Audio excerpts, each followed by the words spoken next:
السلام عليكم، ازيكم عاملين ايه؟ يا رب تكونوا بالف خير وفي احسن حال. وحشتوني جدا جدا جدا من اخر فيديو النهارده ان شاء الله هنتكلم فيه عن الشنط كلها بتاعه شي ان اللي جربتها، سواء للبحر سواء سواريه سواء كاجوال.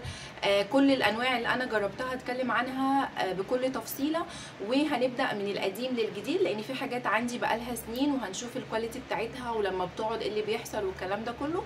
فتابعوا معايا الفيديو لاخره ويلا بينا نبدا الفيديو. عايزه بس قبل ما ابدا الفيديو اشكركم جدا جدا جدا على الكلام الحلو اللي بعتوه لي على فيديو المشتريات اللي كنت بتكلم فيه. انا كنت متوقعه ان بصراحه كله هيسكيب ويخش على المشتريات على طول. لقيت معظم الكومنتس كلها على الكلمتين اللي كلمتهم في اول الفيديو، فبجد شكرا جدا لاني فعلا مش من حقي ازعل على اي حاجه. كفايه ان انا عندي ناس قلبها حلو وبتحبني بجد وبتحترم المحتوى اللي انا بقدمه، فبجد شكرا من كل قلبي. اسعدتوني جدا جدا واديتوني زقه وباور كده ان انا اكمل واجدد في المواضيع واعمل حاجات كتير حلوه. فان شاء الله خلال الفتره الجايه هتشوفوا تنوع وحاجات كتير حلوه. بس انا ركنت كده شويه علشان دخلت الدراسه وبنخلص الحاجات اللي ورانا وكده، وبعد كده بقى اهندل الدنيا وارجع لكم بقى بشغف وحاجات كتير حلوه هتعجبكم. فيلا بينا نبدا الفيديو. طبعا وانا بتكلم على الشنط هيطلع لكم الصوره بتاعتها والكود لو هي لسه اوريدي موجوده على الموقع. لو مش موجوده ان انا معرفتش اوصل لها او تكون هي اصلا خلصت او مش عارفه ادور على السيرش بتاعتها، فممكن تزوموا على الشنطه وتاخدوها سكرين وتبحثوا بالصوره على موقع شي ان. اول واحده جربتها من شي ان ودي كانت اول شنطه خالص استخدمها، هي شنطه البحر اللي بالشكل ده. بصوا ده كده شكلها. الشنطه دي الشكل بتاعها كان منتشر قوي وموضه، وبصراحه شكلها حلو، حجمها كبير ان هي تسيع حاجات كتير وليها بطانه وكل حاجه، فكانت لذيذه قوي في المصايف والحاجات ديت ان هي تاخديها معاكي في المصيف. بس عايزه اقول لكم ان الماتيريال بتاعه الشنط دي اللي موجوده الاغلب على شي ان اللي هي الخامات اللي هي عامله زي الخوص، مش عارفه هتبقوا عارفينها ولا لا. الخامات اللي هي سهله تتنتش، بصوا حتى هي اصلا ابتدت ان هي يطلع منها حاجات كده، فالخامه بتاعتها خوص سهل يتنتج، مش اللي هي بتتعمل هاند ميد كروشيه والحاجات ديت زي دي مثلا. دي كانت عندي انا كنت طالباها من بيج اونلاين، الماتيريال بتاعتها تحفه اللي هي بقى الخيط الخيش. بصوا الفرق بين الاتنين، عايزه بس اوريكم الفرق بين الخامات عشان تبقوا فاهمين انا بتكلم عن ايه. بصوا الماتيريال دي لازم وانتي لابساها تحافظي عليها من اي حاجه، من اي كرسي تقعدي عليه او كده، لانها بتتنتش بسرعه. لكن هي كحجم حلو، كسعر كويس، وكشكل جميل قوي زي ما انتم شايفين، بيبقى حلو قوي في المصايف. مشكلتي معاها ان هي بعد تقريبا سنتين او اكتر، بصوا الايد بتاعتها ابتدت تقشر كده زي ما انتم شايفين. تمام، هي ايد واحده بس خليني اكون امينه معاكم، هي قشرت سوء تخزين مني، لكن انا لو كنت مخزناها بشكل كويس كانت هتحافظ على جلدها. عارفين انتوا لما تحطوا شنطه زي ما هي كده من غير غطا ومن غير اي حاجه في دولاب يكون لسه مدهون جديد، فتحسوا ايه بيبقى ملزق كده شويه، فلما تحطي عليه الحاجه تاخدها وتطلع، حتى هتلاقوا كده زي كأن الدهان ده محطوط عليها فخليها تقشر. ده مشكلتها الوحيده، قاعده معايا بقالها اكتر من سنتين ما حصلش فيها اي حاجه غير الدراع ده زي ما بقول لكم، ده كان سوء تخزين مني وكان سعرها وقتها حلو جدا وكمان حجمها كان لذيذ جدا، فدي اديها 8 من 10. دي شنطه من شي ان وانا بحبها جدا جدا، وتقريبا كل ما بلبسها بتسأل عليها، وهي انا كنت حطاها في الداستي باج دي، وهي الشنطه التايجر دي. بصوا شكلها حلو قوي، تفاصيلها جميله عليها، الحاجات دي طالعه موضه، ومن تحت طبعا القواعد بتاعتها، وكمان من هنا كده ده شكلها، والماتيريال بتاعتها تحفه. هي مش جلد وفي نفس الوقت مش قماش، يعني عارفين مش عارفه الصراحه اسم الخامه ايه، بس حلوه قوي. وبتيجي كده وبيجي هنا ده الميداليه بتاعتها، وكمان حجمها كبير قوي، فلو انتي مامي او بتشتغلي بتاخدي حاجات كتير معاكي في الشغل او كده هتكون حلوه. ومعاها الاستراب بتاعها الطويل، وبتيجي سوسته كده من ورا، ده كده شكلها. وطبعا من جوه متبطنه بالكامل، بصوا متبطنه بالكامل وفيها جيوب جانبيه هنا وسوسته جوه كده، فبصراحه خامتها تحفه. متغلفه بجلد هنا من هنا كده، الجوانب بتاعتها متغلفه بالجلد، فبصراحه ممتازه. دي بلبسها كتير جدا، لها معايا اكتر من سنه، بصراحه حلوه. الاكسسوارات بتاعتها ما غيرتش لون، الحواف بتاعتها ما قشرتش، فدي حاجه كويسه جدا على سعرها، لان انا وقت ما جبتها كانت تقريبا في حدود 600 جنيه، فكان برده سعرها حلو مش وحش، وحجمها حلو، انزل بيها كتير قوي. اول ما جبتها فكانت عجباني جدا، فدي بصراحه اديها 10 من 10 لان ما فيهاش ولا غلطه، حجمها حلو والكواليتي بتاعتها كويسه ما شاء الله، في التخزين ما حصلهاش اي حاجه. الشنطه اللي بعد كده من شي ان، انا مشالكوا بالترتيب الحاجات الاقدم في الاحدث علشان خاطر اديكوا ريفيو مظبوط. دي كانت شنطه سواريه، بصوا بتيجي في كيس كده، الصراحه انا ما لبستهاش خالص ولا مره، بس هي طول ما هي متشاله في كيسها كده مفيش ولا خرزه وقعت ولا اي حاجه، هي بتيجي كده بس. اصلا استخدامها ان هي بتحطي فيها الحاجه وتعمليها كده معاها كبسوله، فبتبقى الستايل ده عارفينه، فبتبقى الستايل ده كده شكلها حلو، مسكتها حلوه جدا بصراحه، وكمان حجمها كبير مش زي الحاجات السواريه اللي حجمها صغير. طبعا هي من جوه متبطنه تبطينه كده اهي، فحلوه بقى تاخد معاكي حاجات اكتر، روج الموبايل او كده، فلذيذه جدا ومسكتها بتعجبني قوي لان هي ليها كبسوله كده بتنضم، فبيبقى شكلها حلو قوي، بيبقى شكلها حلو قوي في اللبس للحاجات السواري وكده. يمكن العيب الوحيد اللي ما عجبنيش فيها هي اصلا الشنطه كلها سيلفر وستراس زي ما انتم شايفين، والاستراس بتاعها جميل قوي. عيبها الوحيد ان جاي اللي هو البتاعه دي بتاعت السوسته لونها جولد، والسوسته نفسها سيلفر، فده الوحيد اللي ما حبيتهوش فيه، ما حسيتش انها حاجه شيك بصراحه، حركه شيك، بس قلت هي كده كده بتتدارى لما بنضمها كده السوسته بتتشال يعني، بس هي في المجمل ما عجبتنيش عشان كده، لكن كحجم وشكل برده يقضي الغرض في السواري لذيذه، هديها دي 7 من 10. ندخل بقى على الحاجات اللي يعتبر من بدايه السنه دي معايا. اول واحده دي كانت شتوي شويه، ده كده شكلها الصراحه شكلها حلو جدا، والحجم بتاعها لذيذ قوي، بياخد الاحتياجات بتاعتي المهمه اللي هو على قد الموبايل، مناديل، كارد هولدر، الحاجات اللي هي الخفيفه دي. هي بتيجي بسوسته من جوه وبتيجي من غير بطانه، بتيجي كده ده شكلها من جوه، وبيجي معاها البوكيت الصغيره دي لو هنحط فكه او هنحط فيها اي حاجه برده شكلها لذيذ جدا. وطبعا الاستراب الطويل دوت، وهي كده اللون بتاعها بيج في ابيض، وده كده زي فرو، فمناسبه جدا لاجواء الشتاء، وبصراحه بيبقى شكلها حلو جدا على كذا اوتفيت في الحاجات الشتوي، بيبقى شكلها لذيذ. الخامه بتاعتها من هنا كده قطيفه، مش عارفه قطيفه ولا اسمها ايه، اللي هي الفيلفت دي، بصراحه بتبقى حلوه جدا، عجبتني دي، شكلها حلو وحجمها حلو، كمان كان سعرها برده كويس جدا، وبصراحه مع التخزين بتاعها ما حصلهاش اي حاجه، ولا الجلد اللي فيها قشر ولا حصل لها اي حاجه، ولا حتى الحاجات المعدن اللي بتبقى من هنا دي الوانها غيرت ولا اي حاجه، هي بتيجي جولد كده، الالوان بتاعتها ما غيرتش ولا اي حاجه، وبصراحه شكلها خطير جدا في اللبس، فدي اديها 9 من 10، جميله جدا عجبتني. وعايزه اقول لكم على حاجه، هقول لكم في الاخر خالص ازاي بحافظ على الشنط ان هي تقعد فتره اطول من غير ما يحصل لها اي حاجه، سواء الشنط بتاعت شي ان او الشنط بتاعتي العاديه عموما. فالشنطه دي لذيذه جدا، لو حد عايز يجيب حاجه برده مناسبه للشتاء دي هتبقى اختيار موفق جدا. بعد كده ندخل بقى على الشنط اللي شويه اكبر من اللي فاتت، هي الشنطه دي، والشنطه دي من احب الشنط لقلبي، وطلعتها لكم كمان في الفيفوريت. هي اللون بتاعها نبيتي غامق، مش كمان يعني الكاميرا مفتحاها شويه عشان الاضاءه، بس هي اغمق من كده، بتيجي فيها القواعد دي، وانا احب قوي الشنط اللي كده. الجلد بتاعها تحفه، جلدها حلو قوي، كل الحاجات المعدن اللي فيها حلوه جدا، ما غيرتش لون ولا اي حاجه. دي شكلها كده من جوه، شكلها كده من جوه، بتيجي متبطنه وفيها سوسته من جوه، بس برده هبقى احط لكم صور ليا وانا لابساها، بجد جميله جدا، حلوه قوي، عمليه، حجمها مناسب ليا جدا، بحط فيها كل احتياجاتي، وكمان لو انا مثلا جبت حاجه بره رفيعه او حاجه سهل ان انا احطها فيها، فلذيذه جدا بصراحه. الشنطه دي عجبتني جدا، ولو حد عايز شنطه نبيتي بالحجم ده انصحه بيها جدا، لان كمان الايدين بتاعتها قويه ما شاء الله، ولا قشرت ولا اي حاجه، فبصراحه عجبتني جدا جدا. الشنطه دي اديها 10 من 10. وكمان انصح كل البنات اللي حابه تجيب شنطه نبيتي وحابين يجيبوا شنط من على شي ان، دي هتكون اختيار موفق جدا، وعلى ضمانتي بجد ممتازه.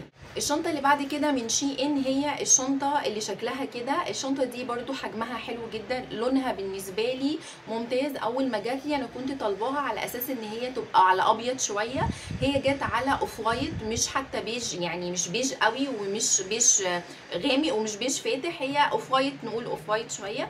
حجمها لذيذ جدا، بتيجي بالدراعات دي لان ممكن تشيليها كده، وبتيجي طبعا برده معاها الاستراب الطويل ده، حلو جدا. وانا دايما معظم الشنط بشيلها كروس بيكون افضل بالنسبه لي. طبعا انا اللي مزوده لها الحاجات دي، هي مش بتيجي معاها.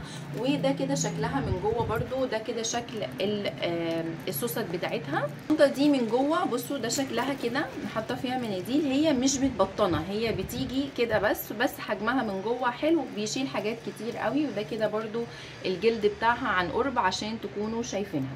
الشنطه دي بالنسبه لي حلوه جدا وعمليه، لان لونها بيليق معايا على حاجات كتير. لما ببقى محتاره البس شنطه لونها ايه على اي اوتفيت وانا مش في دماغي مثلا شنطه معينه، على طول بروح لها بتنطق الاوتفيت وبتخلي شكله حلو وبتليق جدا معايا. الشنطه دي فيها عيبين بس فيها هما اللي مش عاجبني فيها. اول حاجه شايفين الحاجات الاسود اللي موجوده دي، الحاجات دي بصوا اهي، الحاجات دي بتتشال بتتقطع كده. هي طبعا موجوده في كل حاجه حتى في الايد، وكل الحاجات دي هي ملفوفه بالحاجات السوداء دي. طبعا الحاجات دي مع الوقت بتبدا انها تتشال. هي متخيطه كويس، يعني بصوا الحته اللي اتشالت هي متخيطه كويس، ما طلعتش ولا اي حاجه، ولكن الحاجات دي بتفضل تتشال كده وتقع منها، فدي حاجه مش لطيفه. دي اول عيب فيها. تاني عيب فيها ان هي مش ملهاش بطانه، يعني ملهاش ولا جيب جوه ولا سوسته ولا اي حاجه، من غير بطانه، مع ان خامتها متينه جدا، صعب ان هي مثلا تتخرم او حاجه. ولكن بصراحه انا بحب الشنط اللي بيكون فيها بطانه، بحس ان هي بتكون يعني امتن شويه، او بتحافظ على الشنطه من جوه لو في اي حاجه اتبهدلت او كده، بتكون حفاظا يعني على الشنطه، فيفضل يكون ليها بطانه. دول العيبين الوحيدين اللي في الشنطه دي. غير كده هي كويسه وعمليه، وكمان في منها الوان حلوه قوي. كان اللون الزيتي منها عاجبني جدا جدا، درجته ممتازه. فبصراحه لا حلوه، بس اديها 7 من 10 علشان العيبين اللي فيها. غير كده هي بصراحه حلوه ولونها حلو وحجمها مناسب وبتنفع معايا على كذا اوتفيت. اما الشنطه اللي بعد كده وهي الشنطه البني دي، ولسه انا جايباها من قريب، يعني مش لسه ما شفتش فيها بصراحه اي عيوب، ولكن هي حلوه جدا بالنسبه لي. عارفين الناس اللي هي بتعمل بقى ستايلنج وكده، او انا عشان بصور الحاجات اللبس والحاجات دي، فببقى عايزه حاجات الحجم دوت، عشان كده جبتها. لكن انتي لو مثلا بتحبي الشنط اللي حجمها وسط، شايفه ان هي بتكفي حاجتك، يعني مثلا الحجم ده لو هو مناسب ليكي، هو صغير وكبير في نفس الوقت، يعني بيشيل الاحتياجات بتاعتك كلها، بس في نفس الوقت حجمها مش كبير قوي، مش زي التايجر مثلا.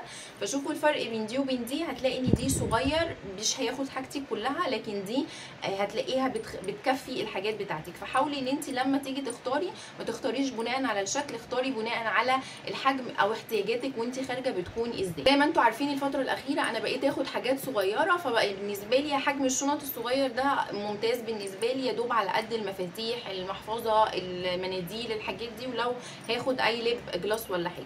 بصوا بيعجبني فيها التفاصيل بتاعتها، ان هي جايه بالتفاصيل دي، والحاجات دي اصلا طالعه موضه للشنط.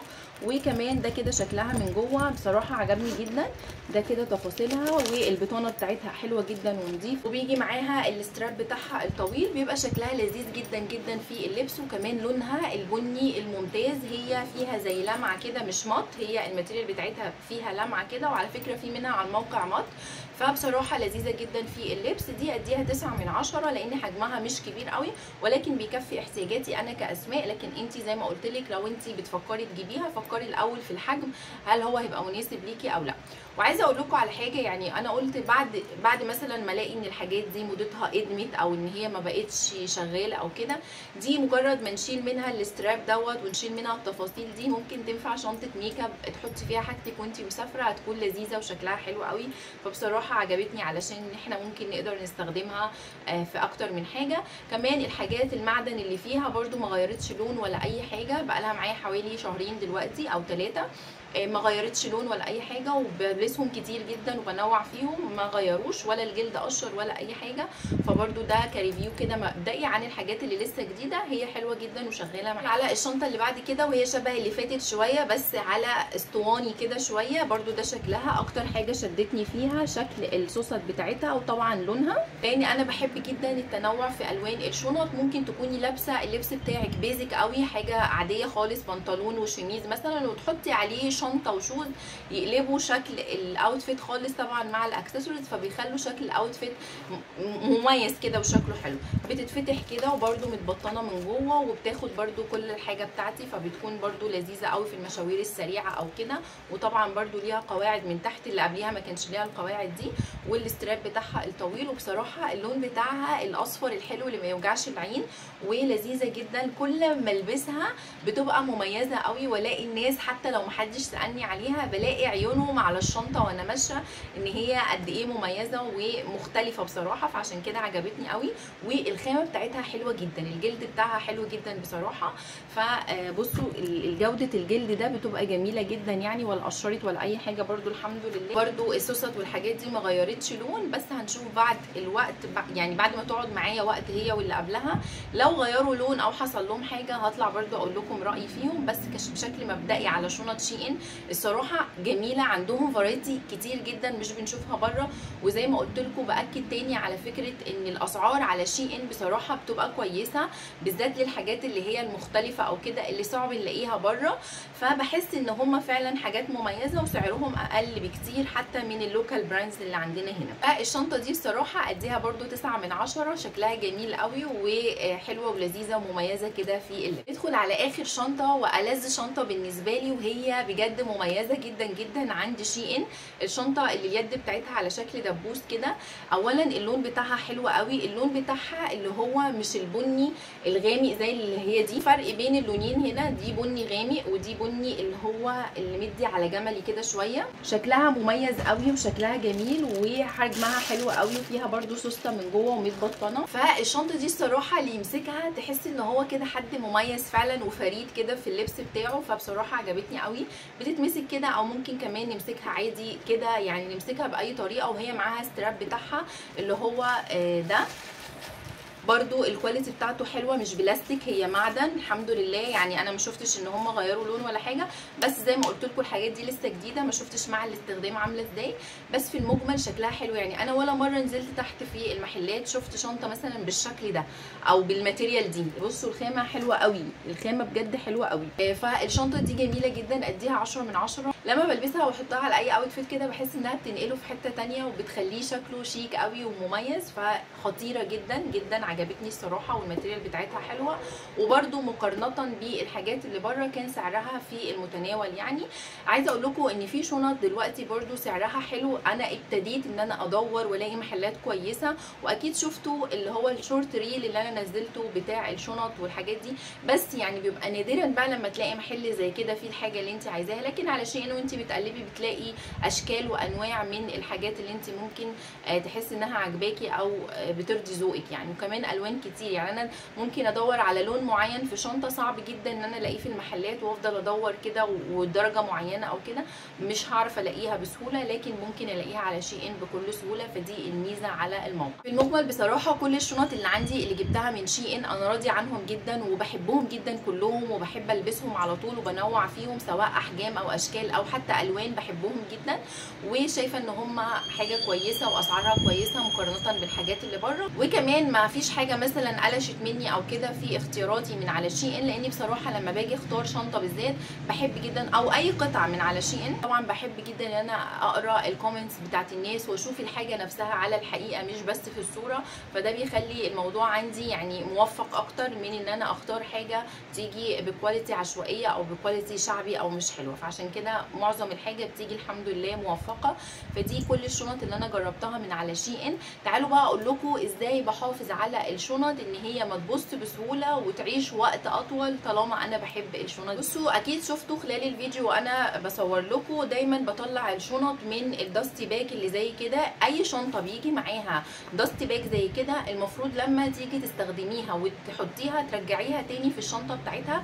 ده بيحافظ جدا على الحاجات المعدن اللي بتبقى زي كده ما تغيرش لونه وتطوس بسهوله، وفي نفس الوقت بتحافظ على الجلد ان هو ما يقشرش بسهوله وتبقى دايما معرضه للهواء والرطوبه. رطوبه فعمرها يكون قصير. انت لما تيجي تخزني الشنطه بتاعتك بعد استخدامها رجعيها تاني في الشنطه بتاعتها واقفليها كويس وحطيها في مكان يكون محكم كده، ما يكونش فيه حاجات، وما تحاوليش تحطي الشنط كلها على بعض او كده، هتحسي ان هي ممكن يقشروا بعض. لو هي كمان من غير داست باج عمرها هيكون اقصر. حاجه كمان من الحاجات اللي انا بحبها جدا الشنط لو جت بالحاجات اللي بتبقى نفخاها بحتفظ بالحاجات دي، لكن لو الشنطه جت من غيرها، عارفين الحاجات طبعا بوكسات نون مغرقه الدنيا ودايما بيجيبوا لنا بوكسات قد كده، الحاجات اللي بتيجي بقى جوه البوكس انا ما برميهاش. لو عندي اي شنطه من غير النفخه دي بخلي الحاجات دي احطها جوه الشنطه وبقفل عليها كده واحطها في الدست باج بتاعتها، وابدا ان انا اشيلها في مكان يكون مثلا رف كده، وبرص الشنط جنب بعض بحيث ان هي ما تبقاش لازقه على بعض او فوق بعض فيبوظوا بعض او يهبطوا بعض. زي ما بقول لك هي يفضل الشنطه تكون محطوطه كده يكون افضل. يعني لو انت عندك المساحه ضيقه ممكن تعلقيهم بس يكونوا برده جوه الدست باج بتاعتها وتكون منفوخه كده من جوه، ده بيخلي عمر الشنطه اطول وفي نفس الوقت تحافظ على نفسها. كل مره تلبسيها ما تحسيش ان هي شكلها بقى متهان او كده، فبيكون شكلها لذيذ. وكمان ما تاخدش التطبيقه اللي انت بتحطيها، ساعات بنلاقي الشنط كده عارفين متنيه ومش عايزه تتفرد او كده، الحشو اللي جوه ده بيخليها دايما مفروده وشكلها حلو. دي طريقتي في الحفاظ على الشنط بتاعتي كلها سواء بتاعت شي ان او غيرها، فده بيخلي الشنطه عمرها اطول وتقعد معاكي سنين اكتر، خصوصا لو انت بتحبيها. وانا في شنط كده معينه بتكون قريبه لقلبي فبحب ان انا احافظ عليها مهما طلعت موضه عليها، بحب احتفظ بيها لان هي بتكون قريبه لقلبي. وبس كده، دي كل حاجه الفيديو النهارده. دي كل الشنط اللي انا جربتها من عند شي ان ورايي فيها وتجربتي معاها سواء من كذا سنه او من قريب. وان شاء الله لو جبت شنط تانية وبرده لقيتها كويسه هطلع اعمل لكم بارت 2، ولكن بالفعل استنوا بارت 2 للشنط بقى بتاعتي اللي بجيبها من محلات عاديه زي كلاب الدو زي ديجافو زي الاماكن دي. هقول لكم برده رايي فيها بعد ما قعدت معايا كتير، وفي شنط جديده برده هقول لكم رايي فيها. وكل ما اجيب شنط واجربها وتطلع كويسه برده هقول لكم رايي فيها. فاكتبوا لي في الكومنتس انهي شنطه عجبتكم اكتر وايه اللي تحبوا ان انتوا تجربوها، واكتبوا لي الفيديوز اللي انتوا حابين تشوفوها معايا الفتره اللي جايه ان شاء الله وانا اعملها لكم. واشوفكم ان شاء الله على خير في فيديو تاني جديد قريب. مع الف سلامه.